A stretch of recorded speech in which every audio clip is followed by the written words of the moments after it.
Welcome to Gatekeeper Media's coverage of the 2023 Portland Open, presented by Latitude 64. This is another in a long string of Disc Golf Pro Tour events in this year, and this is our first Elite Plus, Nathan Queen. It is. Elite Plus means we have 150% of the points that you see at an Elite Series. So lots to play for here. Trying to get those top spots can really boost you up in those Disc Golf Pro Tour standings. And got a great card today. Garrett Gurthie, Ricky Wysocki, welcome back to the Pro Tour. Albert Tamm and Jakub Semerád, a couple of European players who have been feasting on American competition this year. Yeah, and here are those Disc Golf Pro Tour standings. Calvin Heimberg been standing alone at the top for quite a bit now. Other people are going to be trying to chase him down out here. Getting into the bag checks, Garrett Gurthie putting with the KC Pro AVR. And might be able to just skip over mid-ranges out here. Gonna see Wraith, Emperor, Destroyer, and maybe that new Juggernaut. Ricky Wysocki putting with the Burst Hard Dagger. And likely to see several Enforcers and Felons, perhaps some Rives for the flippier distance shots. This West Course, very open, lots of opportunity to air it out. And Albert Tamm's bag putting with the BT Hard Shield. Gonna see some Explorers possibly, but you see that list of 8 Ballistas down there. I imagine we're gonna see lots of Ballista out here today at Glendoveer. And Jakub Semerád, also sponsored by Latitude 64, putting with the Sense Hope. May see some harp and slammer approaches for the overstable forehands and backhands, and ripping on those Enforcers, Rives, Ballistas, and Adders.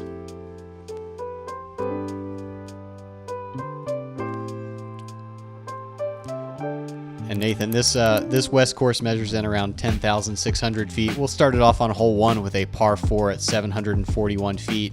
You're kind of elevated off the tee, going to be staring straight at the out of bounds. You need to make your disc move right sometime during its flight. Several bunkers and then a green around this basket perched on a small mound. One of the few baskets on this West Course that is elevated. Put your hands together for Garrett Gurthie. Yeah, like you mentioned, a very dangerous green here. There is an OB line all the way down the right side as well as left. But as long as you get a good turnover, you shouldn't have to worry about the tee shot too much. It's more of the green. Garrett playing controlled turnover, but this is falling pretty quickly, somewhere between a roller and actually going to roll backwards. Oh no. And he's made it. Make some noise for Ricky Wysocki. He ended up all the way OB on that one as it kept rolling while the announcer started going for Ricky Wysocki here. You see the flags going in the background. It was not consistently windy today, but there were times that some gusts popped up, maybe in the 10 to 15 range. Yeah, I would agree. And depending on the direction of your shot into the fairway, that could certainly affect whether you want to go air shot or roller here. Ricky choosing to play the turnover backhand. And affecting his similarly to Garrett's. A little more height on it, though, so able to avoid that cut roll. Put your hands together for Albert Tamm.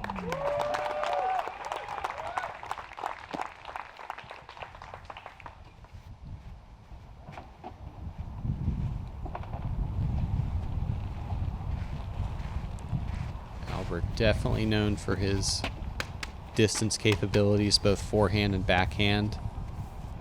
And Nathan, distance is a tremendous luxury at Glendoveer. Definitely so. Just about every shot, it is very helpful to have some distance, and this could be coming in danger of that left side. Absolutely is. Gonna fade out OB early. Czech Republic, Jakub Semerád.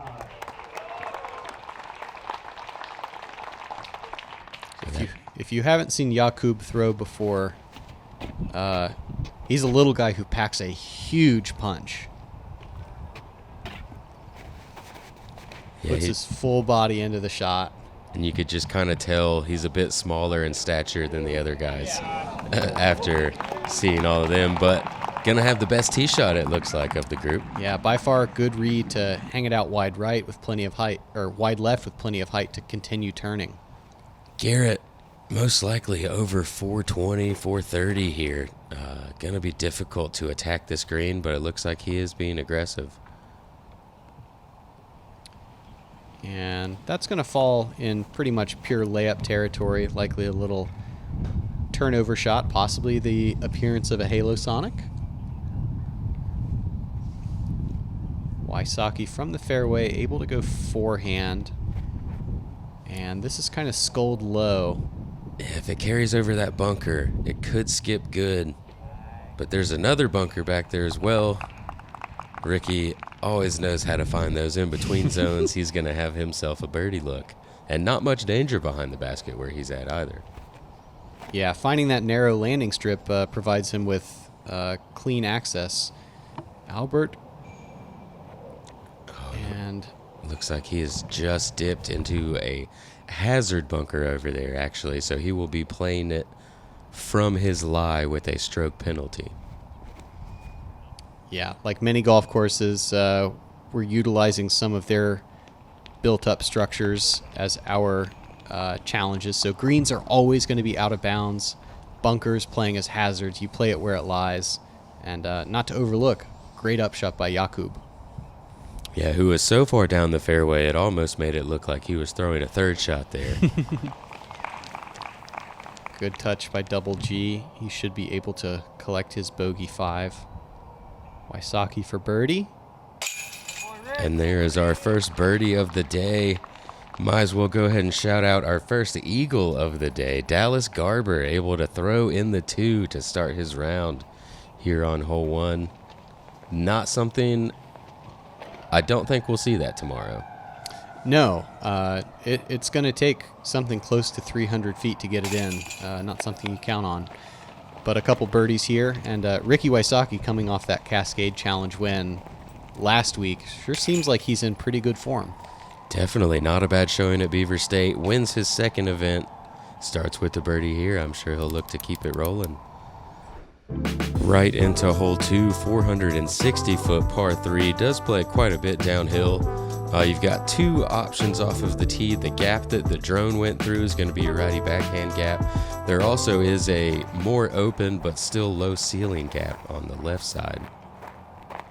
And I guess not obviously, but there is OB lining both sides of the fairway here. So this will be OB for sure, and early.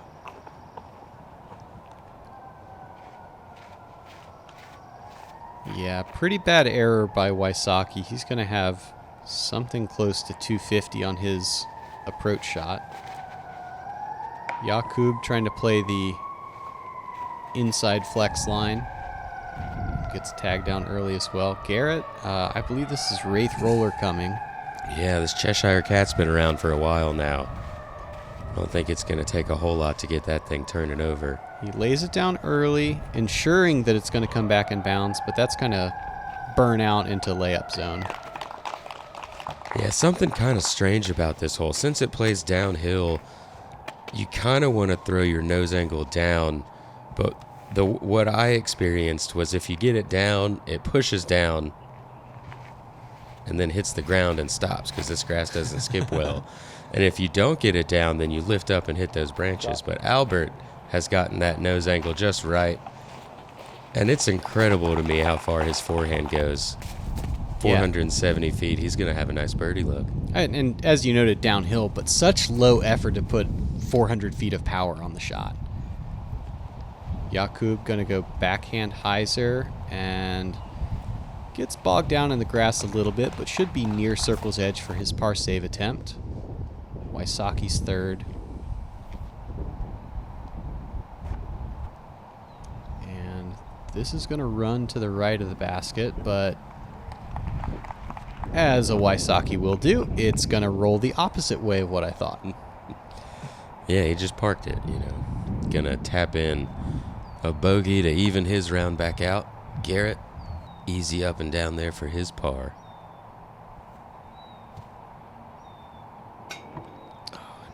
almost a nice par save. Nice line. Pretty confident there. Yeah, that can be kind of the Achilles heel of Jakub's game. He's an excellent thrower and an undeserved spit out. Jakub's going to take a 5. I didn't mean to will that into existence or speak it into existence. But sometimes Jakub's putter can leave him for a couple holes in a row.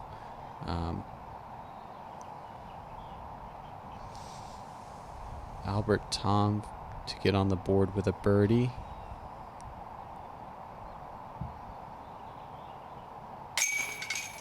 And does so. Yeah, needed that for sure after the 6 on the first hole. I get him back closer to par. Got another chance to pick up a birdie on the next couple holes. As the 60% of the field parred this hole today. It's kind of a theme out here where par is a good score and a lot of the field is going to do it. Hole 3, 332 feet. Again, playing a little bit downhill. There is a mandatory forcing you to the right side, and there's a lot of open space to work with until the last maybe 30% of the hole. Playing with a headwind today, I expect we're going to see fairway or distance driver backhands swung to the right, and then either playing for a skip or a late swing in a gap between a couple of tree branches. Yeah, I think a better play than what we saw right there from Albert looks like what, oh no, Garrett's going low as well. If you go up and around those branches, there's lots of airspace where you can fade back in rather than skip through those trees like he did. Great shot, did get a bit fortunate skipping through the trees.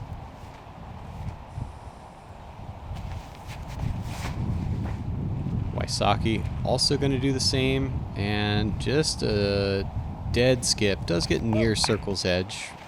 Probably, maybe mid-circle too. We'll take a look.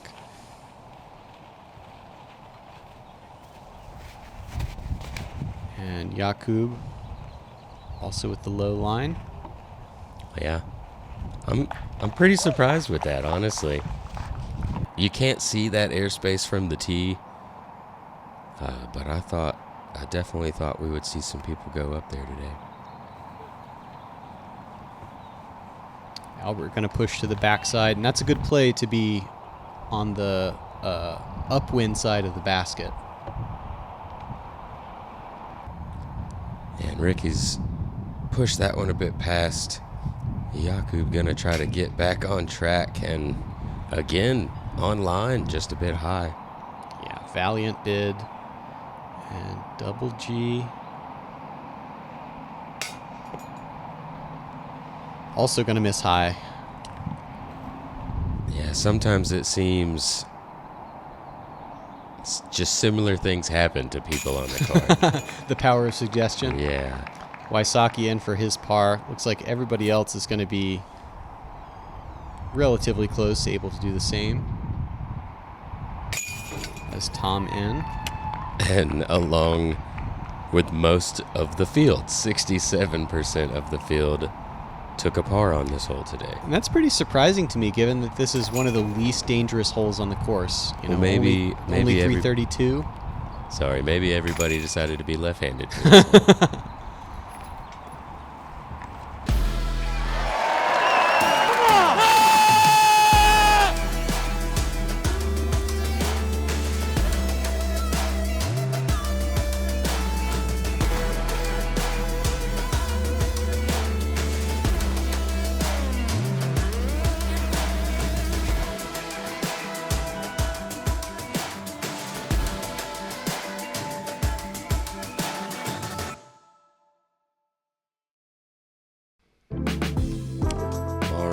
Hole 4, 485 foot. Wait a minute, par 4? Par 4. Yeah, we've got a under 500 foot par 4 with OB everywhere. 15 feet left, 15 feet right of the basket. You've got to carry about 400 feet and stay right if you want to attack the basket and carry the OB pond that's there. There's some bailout space if you can throw about 450 off to the left. But I think what we'll see a lot of players do is throw it about 230 to 250 feet. Any out-of-bounds tee shot has to go to the drop zone as well. So you're kind of taking your score and maybe your life into your hands if you do attack this green for 2. Yeah, and the drop zone does give you a chance to get up and down for par, but it's not necessarily comfortable. No, you're once again throwing over the water and at the green. Even these big arms with a pretty favorable tailwind thus far electing to play it as a 2-shot hole.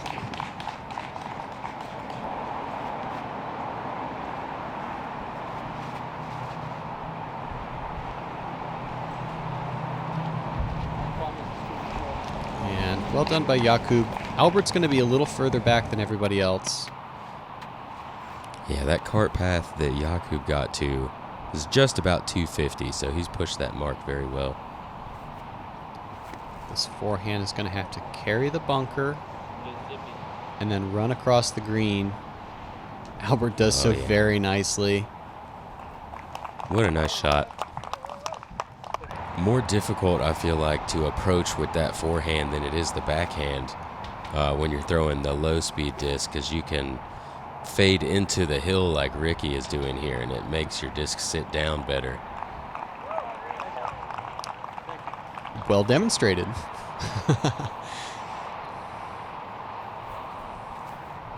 Garrett playing kind of floaty hyzer, but this is tracking left quickly. A little high, yeah.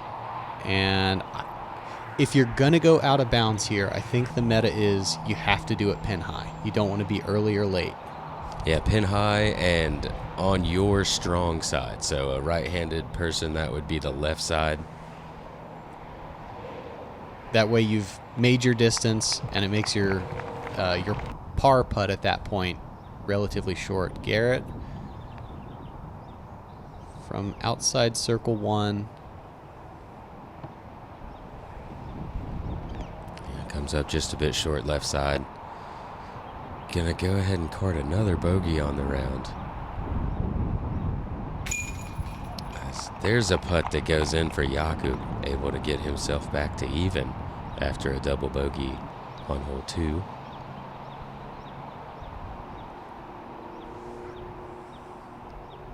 Albert being very deliberate. And also able to cover up his early double bogey. Nathan, I think the scoring holes at Glendoveer West are largely in the first few and the last few. A middle section plays pretty tough. What kind of scores are folks trying to get to in their game plan? I think if you can hit par for the most part, you're going to be pretty happy. But getting towards the top of the board, you're going to want to hit that 5 or above mark, I think. Be pretty happy with it. Hole 5, 420 feet, a par 3, an initial gap off the tee, and then a mandatory forces you left in the middle section of the hole. Going to have a slope from left down to the right. And I think the challenge here, unless you're left-handed, is getting your disc to continue drifting right on the end. Albert's going to try to play that counterclockwise spin with the big forehand. Oh, he luckily misses that pole in the middle of the fairway and has too much power, which is, anyway. Nicely done. He's got a comeback putt there. And looks like he didn't get too far behind that big tree where he'll be stymied a bit. He'll have a look. That's more what you expect a forehand, I think, to do, is kind of end up a little bit short circle 2. Difficult to not get it to fade too far right while still getting the distance with the forehand or left-handed backhand. Yeah, that's the service we provide on Gatekeeper. 2 different perspectives of how to keep it on this slope. Garrett going to show you the backhand as well. I believe this is Flippy T-Bird. Hyzer release, nice and high. Going to try to get a late break. But that's going to stay high. Maybe near circle 2's edge. Yeah, kind of layup zone on this hole, though. Gets pretty quick behind the basket where Garrett's looking at it from. And a nice layup shot there. And yeah, not much thought there, just pitching it up. You're going to take his par. Wysocki with a good angle. I don't imagine this will be a layup. And this is kind of where your good and bad scores can come from at Glendoveer West. Ricky thought he had it. He's going to stick near the bullseye. But avoided the bad score. Absolutely. You're going to have to pick up a couple circle 2 looks here in order to get the round you want. Just because the holes are so doggone long. And Albert just needed a double bogey to get him started, but he is now 1 under par through 5 holes. Not that bad of a score to start out here. Yeah, absolutely.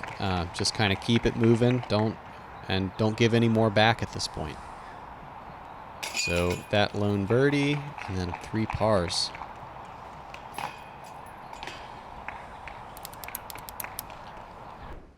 That'll move us into hole 6. 1,180 feet.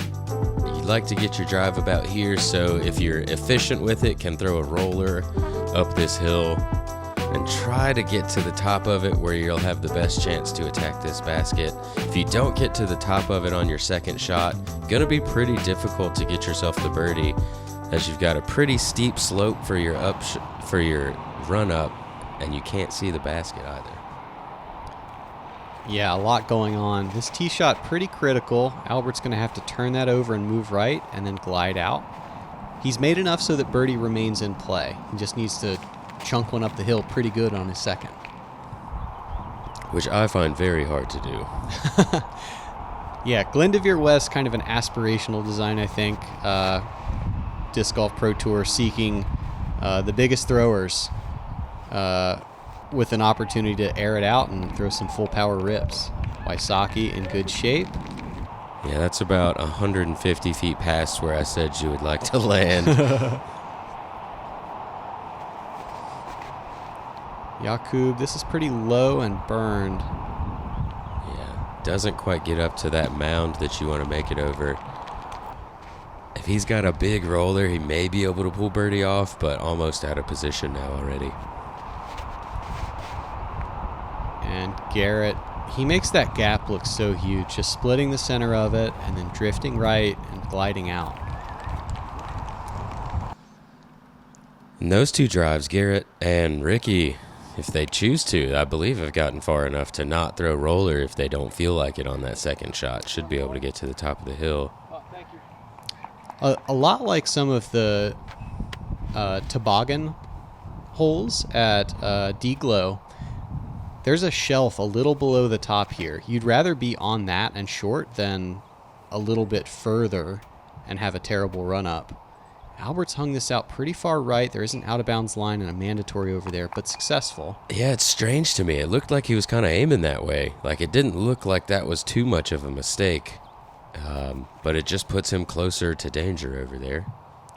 As you called, Garrett's going to go with that roller, and as flippy as this disc is, the hill holds it straight. He's up on top, perched in a position where he will be able to see the basket for a little turnover shot from about 300.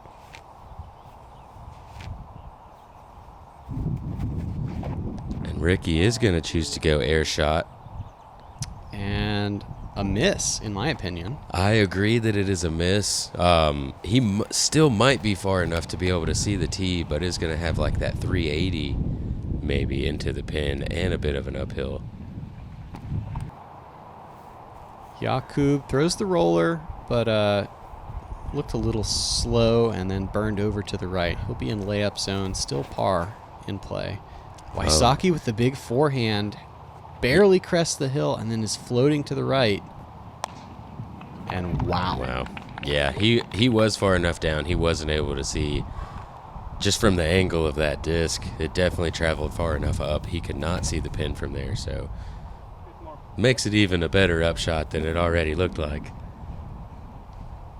Albert goes for the roller, and this is going to run long of the basket. Silly. Yeah, don't turn it into a quarter mile, Albert. Garrett, we've seen him go forehand approach a couple times. This is a little bit longer, and he gets bogged down in the grass. That's kind of squandering really good position. Yeah, top of the hill, could see the basket. Give it to him. Oh, wow. Still online, hitting metal from everywhere. I think a big theme on these multi-shot holes is you don't have to birdie it, but you'd like to be in position where you can take a poke at it. Albert throwing his fourth. Yeah, if you're not going to get the birdie, then you really don't want any type of stress on your par putt on this one.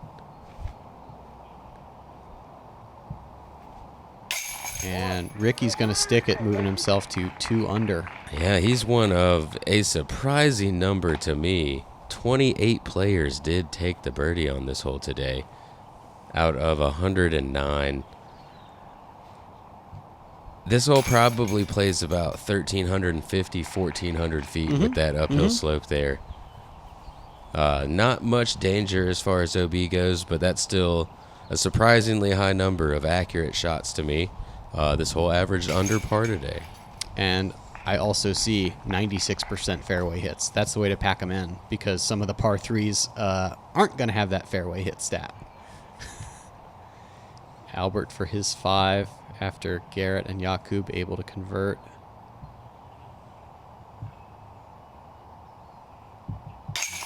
And does so successfully.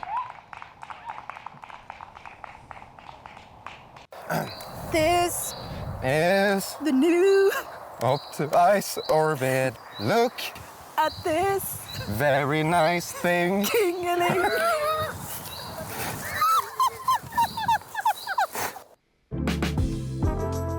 Hole 7, 475 feet, a little bit downhill. There is a green in the middle, or in the early part of the hole, but the biggest feature is 2 bunkers long and left of the basket. Likely to see either flex shots or hyzers thrown up the right side. Just like that. Trying to get to flat and coast around the backside of the basket. If you've done that, it's a dangerous putting direction, but at least you're guaranteed to be safe. Yeah, that's still one of the better shots on the day.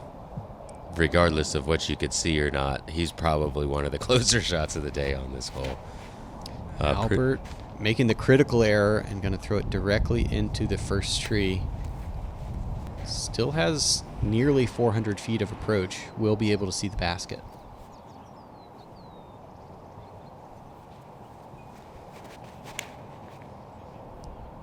Here's kind of a flex line that I think could be a bit safer play, because if you turn it over too much, then you're not in too much danger, and most likely you won't, and it'll fade out past the bunkers on the other side.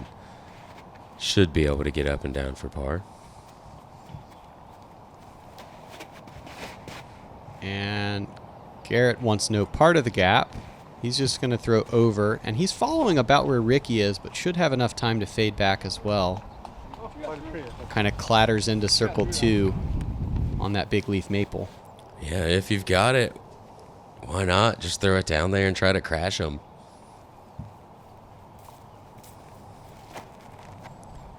This is a very dangerous upshot here for Albert. Almost certainly has not practiced from the spot that he was at. But he's thrown that shot before, so he's going to tap in his par. Very nice save there. Yeah, that's huge. That's turning a very stressful situation into an automatic par. He can now think about the next hole. Yeah, stress handled. Wysocki from a knee, as we know, very aggressive putter. And Garrett now with a comebacker after kind of an ambitious run, but does convert. Looks like we're going to have 4 pars, all in radically different ways. 69% of the field did take pars on this hole today. Looks like me and you both were part of 14% that carded the birdie. Yeah, a little bit unexpected. Same. It was my first one of the day, though, and I was very ecstatic. Hey, way to go.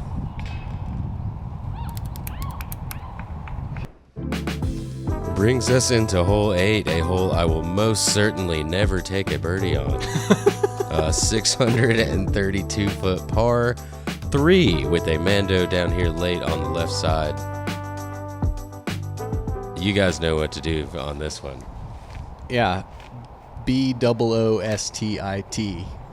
Boost it. Boost it. Ricky's going to play Boost it again. Straight shot. And this is fading and has some danger associated with it. But he does clear the mandatory tree and Incredible. looks like he's near circle 2. Too ridiculous. Circle 2 is about the best you can dream of here. Make sure you get the disc out wide right. Albert's going to play a flippier disc on hyzer to flip and ride.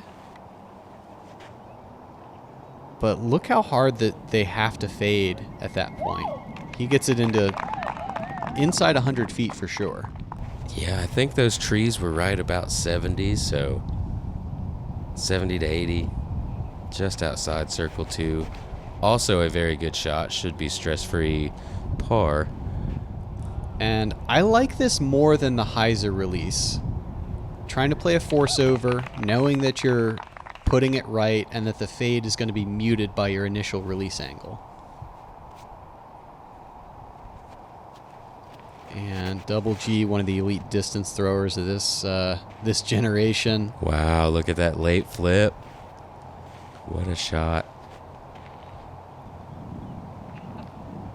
Goes all the way around those late trees, moves himself pin height inside circle 2. And the thing I want to highlight about the way these shots are thrown is not just how far they're going, but the level of control. Like, these are players who know where their disc is going to be at 550, not just able to put that level of power on the shot.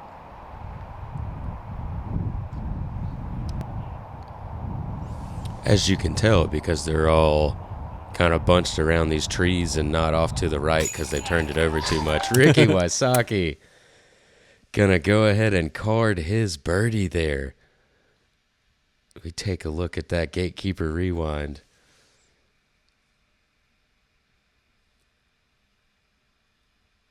That was one of just 6 birdies on the day here on this hole.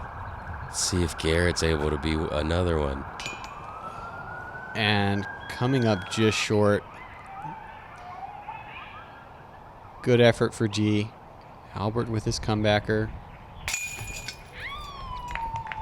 I thought it was her. 81% able to get a par. So not too many Miss Mandas, it seems like. No, there's a couple ways to get it. I think the most common would be missing the Mando, followed by being too ambitious on a long putt. Hole 9, 350 feet. There's a double Mando you have to go between. And there is some out of bounds to the right, not super in play. This is just a series of stacked gaps that you're going to choose a fairway driver, or like Ricky is, a forehand with a distance driver, and try to run it up the hill. That's the gap that I throw as well. I don't believe it's the best one. I do like the righty backhand drift off to the right a little bit more.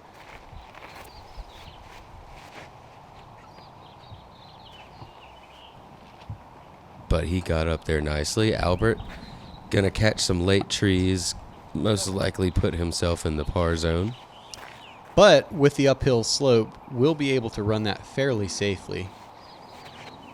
Jakub gonna do a little bit more of a force over. This goes outside the second set of trees, and gonna be just past pin high, inbounds, circle 2. And is Garrett? Is this a mid-range or a fairway?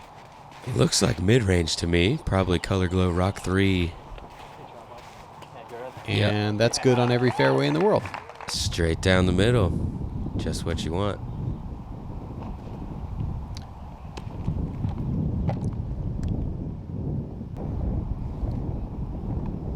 Ricky looking for back-to-back bonus putts. Oh, and just a touch low. Looks like he thought he had that one. Tried to cover it by tying his shoelace. Jakub, look at that low little wristy spin. Yeah, and able to work himself back under par with this birdie putt here on hole 9. Been online the entire time. Nice to see him starting to fall more.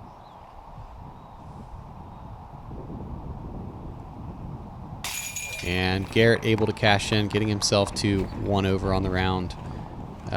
Everybody pretty close. Yeah, not too much separation here. Ricky trying to pull away a bit, but not all that far. Just 4 strokes on the front 9 separating our 4 players. Is Albert going to be looking for another par here?